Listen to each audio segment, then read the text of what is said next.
Natuklasan ng Philippine Statistics Authority o PSA na mahigit 400 benepisyaryo ng confidential funds ng Office of the Vice President o OVP at Department of Education o DepEd ay walang birth records. Dagdag pa rito, mahigit 200 pangalan ang may duplicate record sa PSA ayon sa ulat ng House Committee on Good Government and Public Accountability. Inilahad din ng mga mambabatas sa mga posibleng peke o gawa-gawang pirma sa acknowledgement receipts na nagpapakita ng kahina-hinalang transaksyon.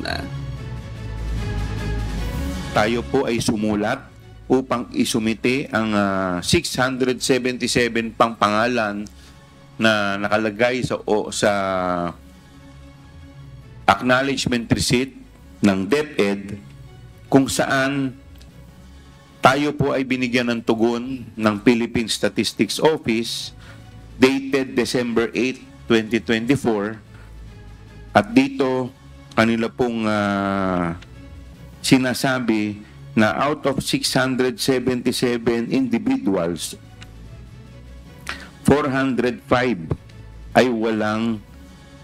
birth certificate o walang record sa birth certificate o pwede nating sabihin na non-existent.